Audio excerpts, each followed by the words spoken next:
السلام علیکم، آداب عرض ہے جی ڈیئر لسنرز، کہیے کیا حال احوال ہیں، کیسے ہیں آپ سب؟ دعا ہے، امید ہے آپ سب خیریت سے ہوں گے اور الحمدللہ میں بھی بالکل خیریت سے ہوں۔ اور جی جناب، ناول کی نیکسٹ ایپیسوڈ کے ساتھ حاضر ہوں، اور اس ناول کا نام ہے نور القلوب، مصنفہ ہیں تنزیلہ ریاض، اور آج آپ سب سنیں گے اس کی قسط نمبر 7۔ شادی کبھی بھی میری ترجیحات میں شامل نہیں تھی، مہر نے ہاتھ میں موجود موسمی کے جوس کے گلاس کو دیکھتے ہوئے مسکرا کر کہا تھا۔ داؤد نے ناسمجھی کے عالم میں اس کا چہرہ دیکھا۔ وہ اپنی 2.5 گھنٹے پرانی دلہن کا موقف مکمل طور پر سمجھ نہیں پایا تھا۔ اس کا بیان سخت تھا مگر انداز میں نرمی تھی، اس کے باوجود شادی کے 2.5 گھنٹے بعد یہ بات نہیں سننا چاہتا تھا وہ۔ مہر اس کے چہرے کی جانب دیکھتے ہوئے اپنی نشست پر مطمئن ہو کر بیٹھ گئی تھی۔ اسے اپنے الفاظ واپس نہیں لینے تھے، یہ اس کی سرشت میں ہی نہیں تھا۔ اس کے گلاس میں وائن نہیں تھی، عام سی لیمونیڈ تھی، لیکن اس نے گلاس ایسی نزاکت سے تھام رکھا تھا جیسے اس میں واقعی وائن ہو۔ سفید رنگ کے بنا آستین والے گاؤن میں بالوں کا ڈھیلا سا جوڑا بنائے وہ کسی شاہی خاندان کی دلہن سے کم نہیں لگ رہی تھی۔ اس کی شخصیت ایسی ہی سحر انگیز تھی، اور داؤد اسی سحر انگیزی کا دیوانہ تھا۔ وہ پلکیں جھپکے بنا اس کا یہ روپ دیکھنے اور آنکھوں کے راستے دل میں اتارنے میں مگن تھا۔ آج اس کے سامنے مہر افروز نہیں بیٹھی تھی، وہ شیریں محمد خلیق تھی، اس کی دلہن جسے پانے کے لیے اس نے اپنی ممی کو بھی ناراض کر دیا تھا۔ وہ اس ہوٹل کے ڈنر ٹیبل پر بیٹھے تھے جو داؤد نے خاص طور پر مہر کی وجہ سے بک کروایا ہوا تھا۔ اگرچہ اس کی ساری بچت اس ضمن میں ضائع ہو گئی تھی، مگر وہ خوش تھا کہ اس نے جو بھی انتظامات کیے تھے وہ مہر کے شایان شان تھے۔ یہ مرد کی خصلت ہے، وہ جس عورت کو دل کی ملکہ تسلیم کر لیتا ہے پھر اس کے لیے سلطنتیں لٹانے کو تیار رہتا ہے۔ داؤد نے ویڈنگ ڈنر کو یادگار بنانے کے لیے ہر ممکن اقدامات کیے تھے۔ یہ ان کا ویڈنگ ڈنر تھا جس کا سارا اہتمام داؤد نے کیا تھا۔ وہ ایک طالب علم تھا جو پڑھائی کے ساتھ نہ صرف ایک جاب کر رہا تھا بلکہ ویکینڈز پر وہ ٹیکسی بھی چلاتا تھا، لیکن اس کے باوجود اس نے اس ڈنر کو یادگار بنانے میں کوئی کسر نہیں چھوڑی تھی۔ ان کے سامنے میز پر روسٹڈ چکن سٹیک، آلو اور بروکلی کا سوپ تھا۔ میٹھے میں مہر کی پسندیدہ چاکلیٹ فج براؤنیز تھی جنہیں کسٹرڈ کی تہ کے ساتھ سرو کیا گیا تھا۔ جتنے پاؤنڈز اس نے اس ڈنر پر لگائے تھے اتنے میں وہ پورا مہینہ برگر اور نگیٹس کھا کر گزارا کر سکتا تھا، لیکن پھر بھی یہ سب مہر کی ترجیحات میں شامل نہیں تھا۔ داؤد کا چہرہ بجھ سا گیا تھا۔ اسے اپنی سیونگز کا افسوس نہیں تھا، مہر اس سے کہیں زیادہ کی مستحق تھی۔ اس لڑکی میں یہ خاصیت تھی، وہ خود کو کسی ملکہ جیسا پروٹوکول دینے کی عادی تھی، اور داؤد کو اس کا یہ انداز بھی پسند تھا۔ اسے ایسی خواتین پسند تھی جنہیں اپنی شخصیت کا زعم ہو، جن میں مقابل کو چیر کر رکھ دینے والا اعتماد ہو۔ داؤد مردوں کی اس کمیاب قسم میں سے تھا جسے مضبوط عورت پسند تھی، لیکن پھر بھی اس عورت کے منہ سے ایسے الفاظ اس کا حوصلہ توڑنے کو کافی تھے۔ وہ مزید کہہ رہی تھی، میں نے ہمیشہ زندگی میں شادی کو 30 سال کے بعد پلان کیا تھا، جب میں مکمل اسٹیبلش ہو جاتی، جب مجھے زندگی کو طریقے سے گزارنے کا سلیقہ آ جاتا، تب ایک شاندار، گرینڈ اور لیوش سی شادی کرنا چاہتی تھی میں۔ تم خوش نہیں ہو؟ داؤد نے اس کی بات کاٹ کر پوچھا، پھر اس کے جواب کا انتظار کیے بغیر مزید کہنے لگا، مجھے لگا تھا تم خوش ہو، میں نے تمہیں خوش دیکھنے کے لیے ہی یہ سب کیا تھا۔ مہر کے چہرے پر ذرا سی ناپسندیدگی چمکی۔ داؤد، وہ ناز بھرے انداز میں بولی، پھر عادتاً سر جھٹکا جیسے اس کی بات کا افسوس ہوا ہو۔ میں نے یہ کب کہا کہ میں خوش نہیں ہوں؟ میں ہوں، بہت خوش ہوں۔ کم سے کم آج کے بعد یہ خدشہ نہیں ستائے گا مجھے کہ تم میرے نہیں ہو، یا تمہاری ممی تمہیں مجھ سے چھین لیں گی۔ لیکن یہ بھی حقیقت ہے جو میں تمہیں بتانے کی کوشش کر رہی ہوں، میں اسٹیبلش نہیں ہوں اور تم بھی نہیں ہو۔ تم تو پھر بھی ایک ڈائریکشن چن چکے ہو، تمہیں ڈگری مکمل کرتے ہی جاب مل جائے گی، لیکن میرا راستہ ذرا طویل ہے۔ میں ماڈلنگ کر رہی ہوں، اور ماڈلنگ عام جابز کی نسبت بہت محنت طلب کام ہے، اس میں بہت سی قربانیاں بھی دینی پڑتی ہیں۔ میں چاہتی ہوں ہم ابھی ان کے بارے میں بات کر لیں۔ اچھا، مثلاً کیا؟ وہ بعجلت پوچھ رہا تھا۔ اپنی طرف سے اس نے ہر فارمیلٹی پوری کی تھی۔ نکاح سے پہلے اس نے مہر کے ڈیڈی کو فون کر کے ان سے باقاعدہ شادی کی اجازت طلب کی تھی۔ ان کو رضامند کرنے کے لیے وہ منتوں پر اتر آیا تھا۔ حالانکہ دبئی میں اس کی ممی ابھی تک ناراض تھیں، لیکن اسے اس چیز سے کوئی سروکار نہیں تھا۔ اس کے لیے مہر کا حصول سب سے بڑھ کر تھا۔ مہر چند لمحے اس کا چہرہ دیکھتی رہی۔ ہم اس شادی کو باقاعدہ ڈکلیئر نہیں کریں گے تب تک جب تک میں نہیں چاہوں گی، تب تک جب تک میں ماڈلنگ میں اپنا لوہا نہیں منوا لیتی، تب تک جب تک تم کسی مقام پر نہیں پہنچ جاتے، تب تک جب تک ہم دونوں کامیاب نہیں ہو جاتے، تب تک جب تک میں نہیں چاہتی۔ ہم اس شادی کو سیکرٹ رکھیں گے، ہم پبلک میں میرڈ کہلوانے سے احتراز برتیں گے۔ داؤد کا چہرہ اتر سا گیا تھا۔ یہ مت کہو پلیز، میں جلد از جلد اپنی دلہن کو پبلک میں ہاتھ پکڑ کر انٹروڈیوس کروانا چاہتا ہوں۔ میں چاہتا ہوں لوگ تمہیں دیکھیں اور میری قسمت پر رشک کریں۔ میں چاہتا ہوں لوگ کہیں داؤد نے میدان مار لیا۔ وہ بچوں کی طرح خوش ہوتے ہوئے کہہ رہا تھا۔ مہر کے چہرے پر اس کے ہر ادا ہوتے جملے کے ساتھ مسکراہٹ کا لیول بڑھ رہا تھا۔ میں تو سارا کھیل اس ایک لمحے کے لیے دیکھتا ہوں جب راجر فیڈرر ٹرافی اونچی کر کے ہوا میں لہراتا ہے۔ سیرینا ولیم اپنی شیلڈ کو کیمرے کے سامنے کرتے ہوئے مسکراتی ہے۔ کامیابی 1.5-2 گھنٹے کی وہ گیم نہیں ہوتی جو پلیئرز کھیل رہے ہوتے ہیں۔ اصل کامیابی ہوا میں ٹرافی کا لہرانا ہوتی ہے۔ تم مجھے اس خوشی سے محروم کرنا چاہتی ہو؟ مہر نے حیران ہو کر اس کا چہرہ دیکھا، پھر ہنستے ہوئے سر جھٹکا۔ داؤد، اتنا ڈرامہ! اس سے ثابت ہوتا ہے کہ تم نے اپنی جینز کا زیادہ تر حصہ اپنی ممی سے لیا ہے۔ وہی ہیں اتنی ڈرامیٹک۔ داؤد نے کہا لگایا تھا۔ ممی نے اپنی ممی سے جینز لی ہیں اور یہ خاندانی پرمپرا بدلے گی نہیں۔ میرے بچے اپنی ممی سے اس کی سپر یونیک جینز لیں گے۔ میں چاہتا ہوں ہمارے پاس تمہارے جیسی کم از کم ایک بیٹی ضرور ہو۔ وہ بے پناہ خوش تھا اور اس کے ایک ایک لفظ، ایک ایک عمل سے یہ خوشی ظاہر ہو رہی تھی۔ اوہ ایکسکیوز می، یہ تو میں بتانا ہی بھول گئی۔ شادی تو پھر بھی کہیں میری ترجیحات میں شامل تھی، لیکن ری کرتے بچے کبھی بھی نہیں چاہیے مجھے۔ بچے مجھے بالکل پسند نہیں ہیں، اس نے ناک چڑھا کر کہا تھا۔ داؤد نے اس کے تاثرات ہو بہو کاپی کر کے اسی کی طرح ناک چڑھائی تھی۔ اوہ یہ بھی ابھی بتا دو، اس ترجیحات والی لسٹ میں میرا نام کہیں ہے بھی یا نہیں؟ یہ نہ ہو کل کو پتہ چلے میرے ساتھ دھوکہ ہو گیا ہے، میں تو کہیں لسٹ میں تھا ہی نہیں۔ مہر نے اس کی بات پر دل فریب انداز میں مسکراتے ہوئے اسے دیکھا۔ داؤد بظاہر سپاٹ چہرہ لیے اسے دیکھ رہا تھا، لیکن اسے مسکراتا دیکھ کر تو جیسے اس کا دل ہوا میں اڑنے لگا تھا۔ بتاؤ نا، میں بھی پسند ہوں یا نہیں؟ وہ پھر پوچھ رہا تھا۔ مہر نے سابقہ انداز میں مسکراتے ہوئے ہاتھ بڑھا کر اپنا گلاس اس کے گلاس سے ہلکا سا ٹچ کیا، پھر مکمل آمادگی و آسودگی سے بولی، دل و جان سے۔ داؤد کا چہرہ کھل اٹھا تھا، وہ باقی سب کچھ بھول گیا تھا۔ یہ ان کی شادی کے ایک ہفتہ بعد کی بات تھی۔ ایک ہفتہ ایک دوسرے کے ساتھ گزار کر اب وہ دونوں دوبارہ سے نارمل زندگی کی طرف واپس جا رہے تھے۔ مہر رات کو اپنی ٹیم کے ساتھ واپس دبئی پرواز کرنے والی تھی، جبکہ داؤد نے بھی رات کی شفٹ آف رکھی تھی۔ اگلے دن سے وہ دونوں ہی اپنے اپنے کام پر واپس جانے والے تھے۔ مہر نے چونکہ سفر کرنا تھا، اس لیے اس کا کام بھی زیادہ تھا۔ وہ اپنا سامان سمیٹ رہی تھی اور داؤد اس کی مدد کر رہا تھا۔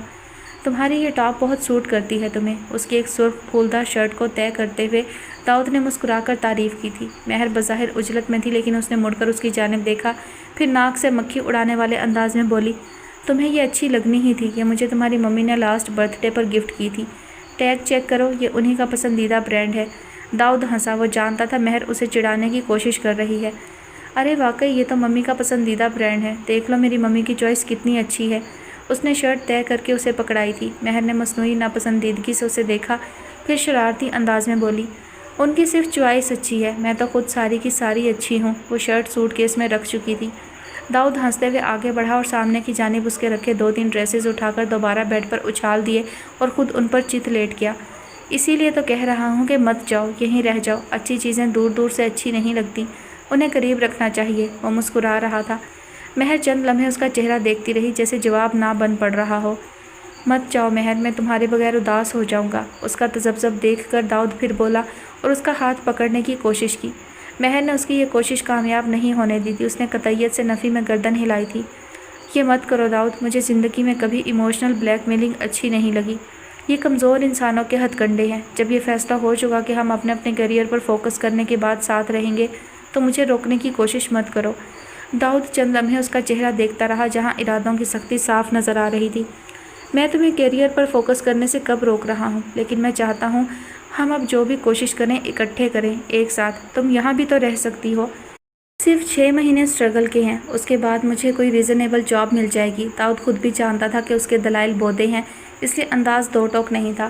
مہر نے ہاتھ میں پکڑی شرٹ سوٹ کیس پر پھینکی اور ڈریسنگ ٹیبل پر پڑا میک اپ کا سامان سمیٹتے ہوئے سر جھٹک کر بولی، تمہیں تو جاب مل ہی جائے گی، مگر میرا کیا ہوگا، میں کیا کروں گی؟ یہاں میرے لیے زیرو اسکوپ ہے۔ یہ لندن ہے، یہاں بھورے اسکن کلر کو اپنا آپ منوانے میں کئی سال لگ جائیں گے، اور ماڈلنگ کی عمر 30 سال سے پہلے ہی ہوتی ہے۔ میں پاکستانی بریڈ ہوں، 30 سال بعد بوڑھی قرار دے دی جاؤں گی، تب کیا ہوگا؟ نہیں داؤد، مجھے واپس جانا ہے، 30 سال تک پہنچنے سے پہلے بہت سے کام نپٹانے ہیں۔ داؤد ایک جھٹکے سے لیٹا ہوا اٹھا اور ڈریسنگ ٹیبل پر اس کے قریب آ کھڑا ہوا۔ اس کا مطلب 30 سال تک ہم ایسے ہی رہیں گے، تم وہاں میں یہاں، میرے پیا گئے رنگون وہاں سے کیا ہے ٹیلی فون، گاتے گاتے گزرے گی زندگی۔ ارے زندگی ہے یا کوئی بالی ووڈ مووی؟ وہ ہنس رہا تھا، مہر مسکرائی تک نہیں۔ بالی ووڈ مووی نہیں ہے اس لیے ایسے گزرے گی۔ اس نے لفظ ایسے پر زور دیا تھا۔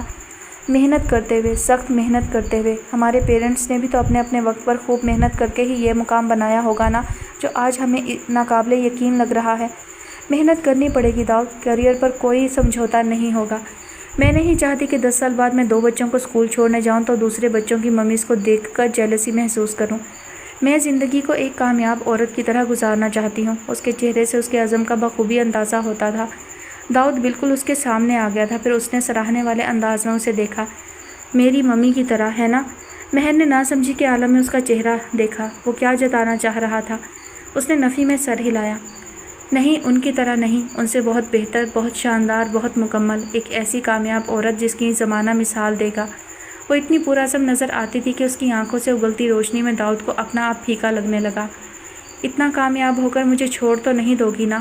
داؤد کا یہ خدشہ جانے کیوں ختم نہیں ہوتا تھا۔ مہر نے اب کی بار اس کے ہاتھوں میں دبے اپنے ہاتھوں سے مضبوطی کے ساتھ اس کے ہاتھ تھامے۔ بالکل نہیں، مجھے زندگی میں صرف اس ایک چیز سے نفرت ہے، اپنی من پسند چیزوں سے دستبرداری۔ یاد رکھنا، مہر نے کبھی وہ کانٹوں کی جوڑی بھی گم نہیں ہونے دی جو محبت سے ایک بار کانوں میں پہن لی۔ تم میرے بوائے فرینڈ نہیں ہو، میں نے شادی کی ہے تم سے، مت بھولو۔ تم اب میرے شوہر ہو، محبوب شوہر۔ وہ جتا کر کہہ رہی تھی، اس کے الفاظ کی سچائی اس کی آنکھوں سے عیاں تھی۔ داؤد کے لیے اتنا اظہار ہی کافی تھا، وہ مزید مطمئن ہو گیا۔ تو پھر تم بھی یاد رکھنا، اس محبوب شوہر کا وعدہ ہے تم سے۔ جب تک تم نہیں چاہو گی یہ بندہ زبان نہیں کھولے گا، اور جب تم چاہو گی تبھی پبلک کو سپر قسم کا ریسیپشن دیں گے، ویسا جیسا تم چاہو گی۔ وہ وعدہ کر رہا تھا۔ یہ ان دونوں کی پلاننگ تھی اور وہ دونوں اس پر متفق بھی تھے، لیکن ان کے بڑوں نے کچھ اور فیصلہ کیا تھا۔ مہر کے ڈیڈی اس معاملے کو کسی اور طرح سے سلجھانا چاہتے تھے، اس لیے وہ مہر کے دبئی پہنچنے کے کچھ عرصہ بعد دبئی آ گئے تھے، اور انہوں نے مہر کی ممی سے مل کر ان کے اور مہر کے تعلقات میں پل کا کردار ادا کرتے ہوئے ان کی صلح کروا دی تھی۔ وہ خود مہر کو ساتھ لے کر ان کے فلیٹ پر گئے تھے۔ اس کی ممی کی ناراضی بھی تاش کے پتوں جیسی تھی۔ گرم جوشی کی ذرا سی ہوا نے ساری ناراضی کو تلپٹ کر کے رکھ دیا تھا۔ انہوں نے مہر کے سامنے اعتراف بھی کیا تھا، میں دل کی بری نہیں ہوں مہر، لیکن خسارہ ہوتا ہے تو بڑے سے بڑا بزنس مین بھی ہوش کھونے لگتا ہے۔ اولاد کو پال پوس کر کسی کو دان کر دینا ایک الگ بات ہے، اور کسی کا اس کو چھین کر لے جانا ایک بالکل الگ بات ہے۔ مہر ان کے الزام پر تڑپ اٹھی تھی۔ میں نے کبھی آپ کے بیٹے کو چھیننے کی کوشش نہیں کی آنٹی۔ میں جانتی ہوں، میں تمہیں الزام نہیں دے رہی، لیکن تم میری صورتحال کو سمجھنے کی کوشش کرو۔ میرا نقصان ہونے والا تھا، اس لیے میں اوور ری ایکٹ کر گئی تھی۔ اس کا مطلب یہ نہیں کہ مجھے تم ناپسند ہو یا مجھے داؤد کی مرضی پر کوئی اعتراض ہے۔ بچوں نے بالآخر زندگی اپنی مرضی سے ہی گزارنی ہوتی ہے۔ بڑے صرف اتنی سی بات پر خوش ہو لیتے ہیں کہ بچوں نے ان سے اجازت لے کر ان کا مان رکھا۔ لیکن کوئی بات نہیں، میں پھر بھی تم دونوں کی خوشی میں خوش ہوں۔ میری دعا ہے کہ اللہ تم دونوں کو ڈھیروں خوشیاں دکھائے اور تم ازدواجی زندگی کی ہر خوشی حاصل کرو۔ داؤد کی ممی نے اسے گلے سے لگاتے ہوئے مبارکباد دی تھی۔ اس کے بعد بظاہر کافی کچھ ٹھیک ہو گیا تھا۔ وہ تمام عناصر جو تعلقات میں دراڑیں ڈالنے کا باعث تھے، خود بخود دم توڑنے لگے تھے۔ داؤد کی ممی نے مہر کی خواہش کے برعکس اسے اپنے سرکل میں ہونے والی بہو کے طور پر متعارف کروانا شروع کر دیا تھا۔ اگرچہ ان کی کمیونٹی میں مہر اور داؤد کا افیئر ڈھکی چھپی بات نہیں تھی، لیکن پھر بھی مہر کو اس تعارف پر اعتراض تھا۔ وہ انہیں ٹوکنا بھی چاہتی تھی، لیکن اس کے والدین مطمئن تھے اور وہ ان کی ناراضی سے خائف تھی، اس لیے وہ بھی چپ ہو گئی تھی۔ ہر چیز آہستہ آہستہ نارمل ہو رہی تھی، لیکن مہر اپنے دل سے یہ خدشہ کبھی ختم نہیں کر پائی تھی کہ آنٹی کالا جادو کرتی ہیں اور تعویذ گنڈوں پر یقین رکھتی ہیں، اور اس کا دل کبھی ان کی جانب سے مکمل صاف نہیں ہو پایا تھا۔ یہی وجہ ہے کہ جب 1 سال بعد داؤد چھٹی پر دبئی آیا اور انتہائی احتیاط کے باوجود مہر حاملہ ہو گئی تو اسے مزید یقین آ گیا تھا کہ یہ آنٹی کے تعویذوں کی وجہ سے ہوا ہے، کیونکہ اس ساری صورتحال سے سب سے زیادہ خوش وہی تھیں۔ کیریئر ساری زندگی بنتے رہتے ہیں، لیکن فیملی بنانے کا ایک وقت ہوتا ہے، یہ ان کا پسندیدہ جملہ تھا، اور مہر اس جملے سے چڑتی تھی، مگر پھر بھی ان کے تعلقات دوبارہ ویسے خراب نہیں ہوئے جیسے کہ ابتدا میں تھے۔ لاریب ایسے ہی حالات میں پیدا ہوئی تھی۔ کیا ہوا، بس بیزار ہو گئیں؟ خان نے گلے کے چہرے پر پھیلی غیر محسوس سی یاسیت اور بے چینی کو فوراً پکڑ لیا تھا۔ وہ پہلے کی طرح انہماک سے ان کی باتیں نہیں سن رہی تھی۔ میں سن رہی ہوں خان، آپ بولتے جائیں، اس نے بے دلی سے کہا تھا۔ خان نے گہری سانس بھری۔ لاریب جس روز پیدا ہوئی میں وہیں ہاسپٹل میں موجود تھا۔ اسے سب سے پہلے میں نے گود میں لیا تھا۔ خلیق صاحب کے کہنے پر اس کے کان میں اذان بھی میں نے دی تھی۔ اس کا نام لاریب بھی میں نے رکھا تھا، اس لیے میرے دل میں شروع سے اس کی ایک عجب سی چاہت خود بخود پیدا ہو گئی تھی۔ داؤد صاحب اور بی بی نے اپنی شادی تب تک ڈکلیئر نہیں کی تھی کیونکہ داؤد صاحب تو ابھی تک لندن میں پڑھائی کر رہے تھے۔ جبکہ شینی بی بی کا دبئی کی کسی بڑی کمپنی کے ساتھ ماڈلنگ کا معاہدہ تھا۔ وہ شادی کر سکتی تھی نہ ماں بن سکتی تھی۔ انہوں نے ہر چیز دنیا سے مخفی رکھی تھی۔ وہ بچی کی پیدائش کے بعد اسے نانا نانی کے حوالے کر کے دبئی واپس چلی گئی تھی۔ پاکستان میں وہ خلیق صاحب اور ان کی اہلیہ کے ساتھ رہتی تھی اور وہ مجھ پر اپنے بیٹے سے بھی زیادہ بھروسہ کرتے تھے۔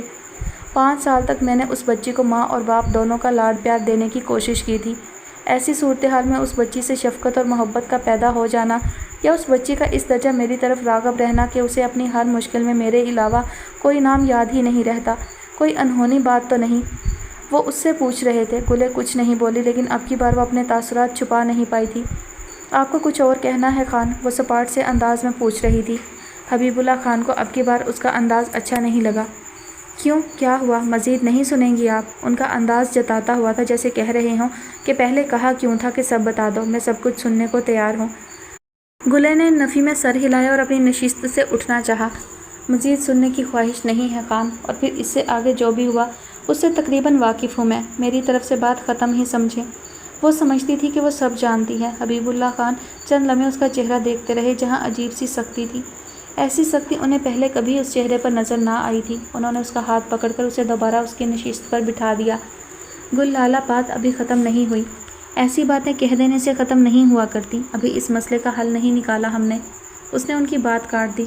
خان، آپ بار بار ہم کا صیغہ استعمال کر کے خواہ مجھے غلط فہمی میں مبتلا مت کریں۔ حل آپ نکالیں گے، میں اور میرا بیٹا صرف عمل کریں گے، دونوں باتوں میں فرق ہے۔ وہ شکوہ کناں انداز میں بولی تھی، چہرے پر مخصوص سی بیویوں والی شکایت چمک رہی تھی۔ حبیب اللہ خان نہ چاہتے ہوئے بھی مسکرائے۔ نہیں، انہوں نے قطعیت سے کہا اور پھر اس کا ہاتھ مزید مضبوطی سے تھام لیا۔ میں اس بار شکست تسلیم کرتا ہوں۔ مجھے لگتا ہے میں نے جو بھی کیا ٹھیک نہیں کیا۔ خوش الہان کے ساتھ زیادتی ہو گئی ہے۔ لاریب کی محبت اپنی جگہ، لیکن مجھے خوش الہان کو اعتماد میں لینا چاہیے تھا۔ مجھے آپ کو اعتماد میں لینا چاہیے تھا۔ میں آپ دونوں کا مجرم ہوں اور میں اس بات کے لیے آپ سے معافی مانگتا ہوں گل لالہ۔ انہوں نے اس کا ہاتھ چھوڑ کر اپنے دونوں ہاتھ آپس میں جوڑے تھے۔ گلے کو خفیف سا جھٹکا لگا۔ اسے خان سے اس قدر پسپائی کی امید نہیں تھی۔ ان کے ہاں مرد اپنے فیصلوں پر کٹ مرنے والوں میں سے تھے۔ یہ بھلا کب ہوا تھا کہ کوئی ہاتھ جوڑ کر معافی ہی مانگ لے؟ حبیب اللہ خان کی اس ادا سے گلے نرم پڑی تھی۔ چند لمحے وہ کچھ بول ہی نہ پائی اور حبیب اللہ خان کو دل ہی دل میں کافی سکون ہوا تھا۔ ان کا تیر نشانے پر لگ رہا تھا۔ مجھے شرمندہ مت کریں خان، میں کون ہوتی ہوں آپ کو معافی دینے والی؟ ہاں، اپنی اولاد کے ساتھ زیادتی کی ہے آپ نے، ہو سکے تو اسے منا لیں۔ گلے نے ان کے دونوں ہاتھ علیحدہ کیے تھے۔ اسی لیے تو آپ کی مدد درکار ہے، اسے منانے میں میری مدد کریں۔ حبیب اللہ خان نے اپنا موقف اگلنے والے انداز میں بیان کیا تھا۔ گلے بلا وجہ مایوس سی نظر آنے لگی تھی۔ میں کیسے آپ کی مدد کر سکتی ہوں خان؟ آپ اتنے پڑھے لکھے ہیں، ہر مسئلے کا حل انگلیوں کی پوروں پر لیے پھرتے ہیں، مجھ جیسی جاہل کیا مدد کرے گی آپ کی؟ خان نے اس کا ہاتھ محبت سے تھاما۔ ایسی مایوس کر دینے والی باتیں کیوں کر رہی ہیں آپ کو احساس بھی نہیں ہے کس قدر قابل ہیں آپ؟ میرے کرچی کرچی وجود اور ٹوٹے پھوٹے دل کو جوڑا ہے آپ نے، میرے ہر زخم کو سمیٹا ہے۔ آپ کو یہ ہنر آتا ہے گل لالہ، آپ سب کچھ کر سکتی ہیں۔ ان کے لہجے میں سچائی ہی سچائی تھی۔ گلے کو یہ اعتراف بہت ہی خوشگوار لگا۔ محبوب شوہر کی تعریف عورت کو پتنگ کی طرح آسمان پر اڑانے کے لیے کافی ہوتی ہے۔ گلے کو اپنا آپ بے حد ہلکا پھلکا لگا۔ اس کے وجود پر چھائی ساری کسل مندی خان کے 4 الفاظ نے جھاڑ جھوڑ کر صاف کر دی تھی۔ بتائیں میں کیا کر سکتی ہوں آپ کے لیے؟ اس نے گہری سانس بھر کر اپنی خوشی کو اطراحٹ کے پردے میں چھپایا۔ خان کے چہرے پر مسکراہٹ پھیل گئی۔ انہوں نے حالات کو صحیح رخ پر موڑ لیا تھا۔ شیر کو ساری سیاست آتی ہے، اسے ایویں جنگل کا بادشاہ نہیں کہتے۔ اسے پتہ ہوتا ہے اس نے اپنی کچھار میں حالات کس طرح نارمل رکھنے ہیں۔ وہ واقف ہوتا ہے کہ شیرنی کب دہاڑ سے اور کب پیار سے راضی کی جا سکتی ہے۔ حبیب اللہ خان کو یہ ہنر بخوبی آتا تھا۔ اس نے لہجے میں بھرپور التجا سموتے ہوئے اپنی بات بیان کر دی تھی۔ آپ خوش الہان کو راضی کر لیں کہ وہ لاریب کو دل سے قبول کر لے۔ اے میرے پیارے خوش الہان خان، تم نے کتنے دن تک سوگ منانا ہے؟ ارباب نے اسے بستر میں گھسے دیکھ کر اکتاہٹ بھرے انداز میں سوال کیا تھا۔